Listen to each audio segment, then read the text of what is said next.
sebuah jalur kereta yang tampak biasa, tapi bisa mengguncang tatanan dunia. Inilah kenyataan. China dan Iran telah membangun jalur kereta langsung yang menembus batas politik, memungkinkan Beijing menghindari sanksi Barat, dan mengakses pasar dunia tanpa pengawasan Amerika. Jalur ini bukan sekadar soal ideologi, tapi tentang kekuatan strategi, ambisi teknologi, dan perhitungan yang matang. China dan Iran mungkin terpisah ribuan kilometer, tapi hubungan mereka strategis dan intens. China adalah importir minyak terbesar dari Iran, dengan pembelian lebih dari 7,5 triliun rupiah pada 2022. Tidak hanya minyak, logam industri, plastik, dan produk pertanian juga menjadi komoditas utama. Hubungan ini nyaris sempurna, hampir tidak terganggu meski Amerika menekan sanksi. Namun ada masalah besar. 80% minyak China melewati Selat Malaka, jalur sempit yang dikontrol militer Amerika. Bayangkan, dalam 24 jam jalur ini bisa ditutup, dan kerugian China bisa mencapai 960 miliar rupiah hanya dalam seminggu. Ketergantungan pada rute ini terlalu berisiko, bahkan untuk superpower seperti China. China tidak suka risiko. Tahun 2025, jalur kereta langsung China-Iran resmi diluncurkan.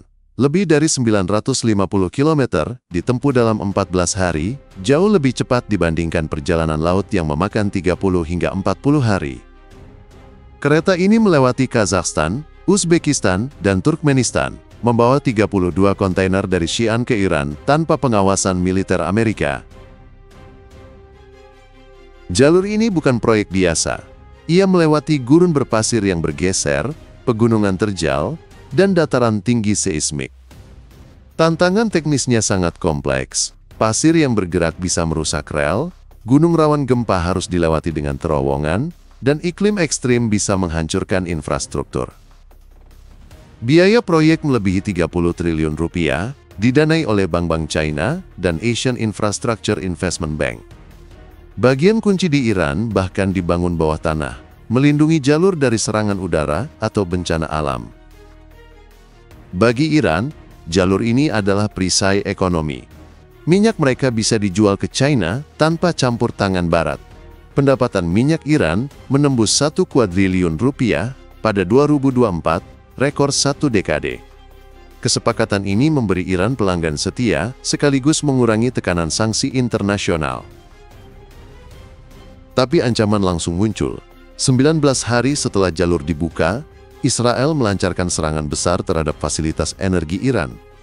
Targetnya jelas, menghentikan ekspor minyak, merusak proyek strategis, dan memberi tekanan pada China. Iran memiliki cadangan minyak besar dan gas alam ketiga terbesar di dunia, menghancurkan infrastrukturnya berarti memundurkan negara ini puluhan tahun. Walau jalur China-Iran sempat tertahan, ambisi China tetap membara. Proyek koridor kereta api 5 negara siap menghidupkan kembali jalur sutra abad pertengahan, menghubungkan China, Kirgistan, Tajikistan, Afghanistan, dan Iran. Jalur ini akan menurunkan biaya logistik, membuka perdagangan bagi negara-negara daratan tengah yang terkurung daratan, dan memberi mereka akses ke Teluk Persia. Ini bukan sekadar jalur kereta, ini adalah peta ulang perdagangan dunia. Konflik Iran-Amerika memberi pelajaran keras. Selat Hormuz, jalur vital bisa ditutup, mengguncang ekonomi dunia, dan menaikkan harga minyak. Sekitar 20% aliran minyak dan gas dunia melewati jalur ini.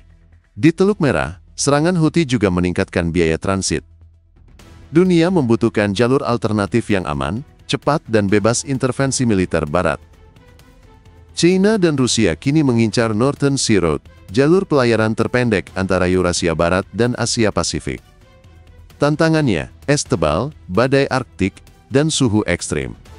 Rusia pun membangun armada kapal pemecah es bertenaga nuklir, Arktika dan Sibir, mampu menghancurkan es setebal 3 meter dan bekerja hingga 7 tahun, tanpa bahan bakar. Kapal ini bukan kapal biasa, mereka adalah baling-baling baja yang menembus es seperti pisau tajam, melindungi aliran perdagangan dari hambatan alam. Proyek-proyek China menunjukkan satu hal, inovasi teknis bisa menjadi senjata politik. Jalur kereta, jalan darat, dan rute laut utara bukan sekadar infrastruktur. Mereka adalah alat untuk meminimalkan risiko, mempercepat perdagangan, dan mengubah keseimbangan dunia. Saat selat strategis bisa ditutup dalam 24 jam, kepemilikan jalur alternatif menjadi simbol kekuatan nyata. Dunia sedang bergerak menjauhi jalur laut yang mudah dikendalikan Barat.